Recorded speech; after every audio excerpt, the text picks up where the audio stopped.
Hey guys, DMS here. Today I have the new headphones from Beyerdynamic. Are they good? Should you buy them? Let's find out. Patreon helps make videos like this possible, but it can also help you. Patreon gives you access to my Telegram chat, where you can ask me questions or just come hang out while supporting the channel and the community. You can find out more at the link in the video description. So this is the DT900 Pro X and this is the DT700 Pro X, the successors to the DT770, the DT990. Let's talk build first and we'll go from there.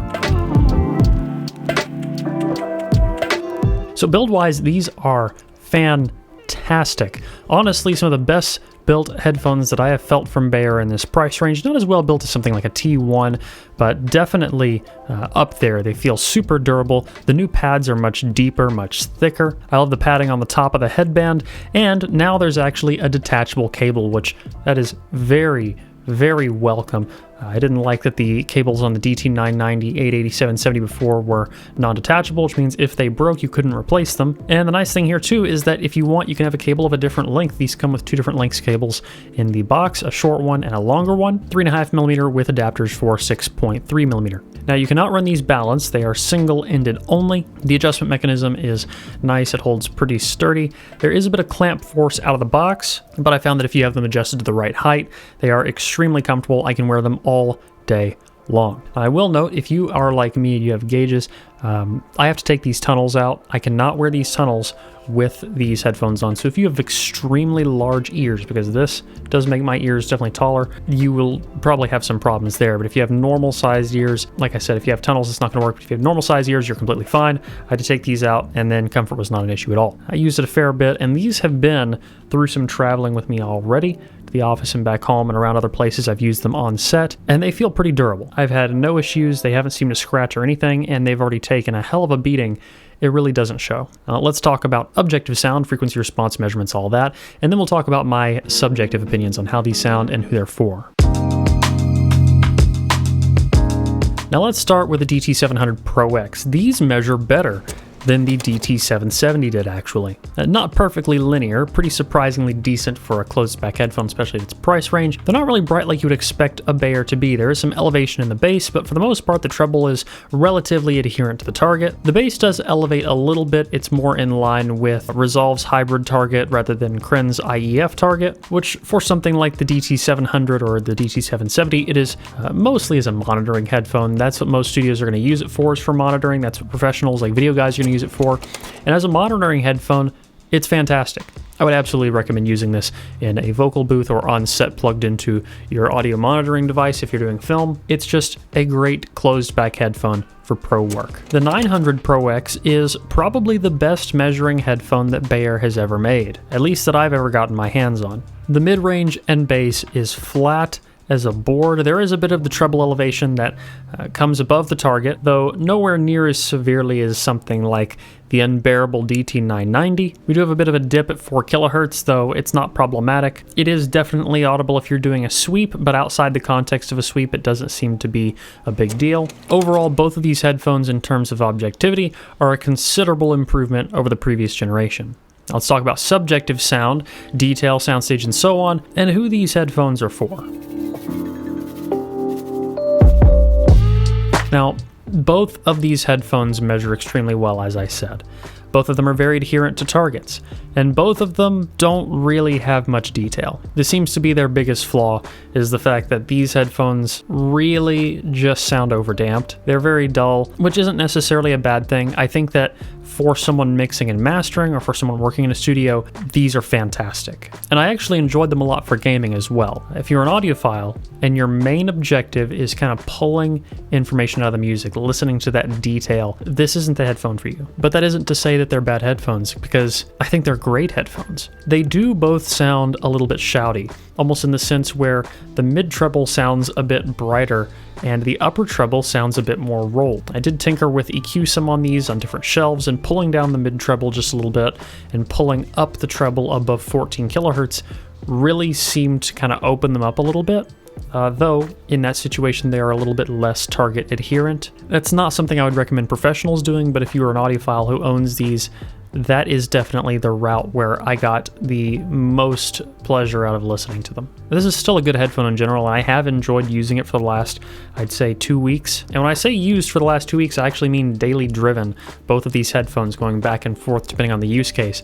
And honestly, I'm going to purchase this DT700 because I really feel like it's just going to be a great addition to my collection for professional applications. If I'm monitoring, if I'm on set when I'm filming and I need a headphone to use, this is just going to be the go-to. Now, if this had the sound of the K361 or K371 in build this good, that would be incredible. That'd be just an insane headphone for audiophiles. But it's just not quite that. I think between the two, I enjoy the DT700 a little bit more, not because of its tuning, but because its bass impact does give it kind of an advantage over the DT900 Pro X. Though side by side, the 900 Pro X does sound less congested, primarily because it is an open back headphone, and it does get better soundstage. This is one of the more open sounding headphones that Beyer makes, though generally speaking their headphones sound more like a semi-open headphone than a fully open headphone because they do heavily dampen these headphones. Now, the 900 Pro X, if you are working in a recording studio environment or if you are mixing at home, I think that this is definitely an invaluable tool.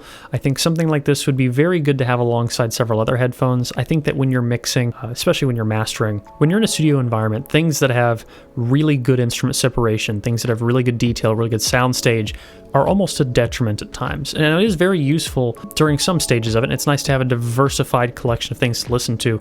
But if something has great instrument separation, it's a bit harder to tell when an instrument gets lost in the mix. And something like this, there's definitely a clear ability for things to get lost in the mix, and I think that for professionals, that actually gives this headphone an advantage. If I were to pull something down just enough, it's going to get lost in the mix. Other things are going to overpower it because it doesn't have as good of separation, and pros need to know that. It's going to make for a better final product for all of us listening, and it's nice that now these headphones have a target adherence close enough that they're really a lot more useful for things like mixing. And in many cases, I've recommended things like the Sennheiser HD560S for professionals, but I would almost recommend this even more simply for that factor. I think this is going to be a more durable headphone.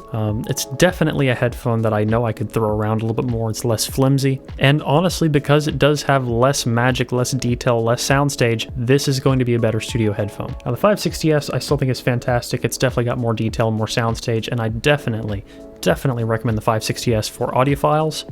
But the new Beyer Pro line definitely has its place, and I'm pretty happy with it. Now I'll say this one more time. This is not a headphone for audiophiles. Neither of these headphones are headphones for audiophiles. They are 100% excellent headphones for recording studios and for people making music, or for people making video. So if you're one of those people, absolutely the new Beyerdynamic Pro X series is for you. And it gets my seal of approval. If you're an audiophile, you might like them, but you have to know that you're not chasing detail. Beyerdynamic, if you guys end up watching this video, great job on the new headphones. I would love it if we could have something tuned like this that is a little bit less damped on the front side of the driver, get a little bit more detail retrieval out of it, and I would also love to see a high impedance version of these two headphones. That would be really cool. And a question too, why no 800 Pro X? We have something to follow up the 990, something to follow up the 770, but what about the 880? As headphone enthusiasts, we have to remember that the vast majority of people buying these headphones are not audiophiles. The vast majority of people buying these headphones are going to be people who are going to be using them for monitoring drums, monitoring instruments in studios, hooking them up to Zoom recorders in the field, doing live sound, things like that. We are not their primary customers, and for their primary customers, they 100% hit the nail on the head. And I think that's about going to wrap up the video. Conclusions: excellent professionals, great target response, better measuring than their previous models, not much detail, not much soundstage, not much separation, but overall a really good, solid, well-rounded package that's going to be ideal for anyone who's using this in a studio environment. Does this get my recommendation? Yes, absolutely. If you're using it for a professional application, or just want to hear what professionals are using in a professional application. So that's going to wrap this video up, guys. If you liked it, please leave a like down below, a comment letting me know what you want to see in the future. If you want to get active in the community, you can at forum.hifiguides.com. As always, don't forget to stick around and subscribe for more videos like this in the future. Till the next one, guys. Peace.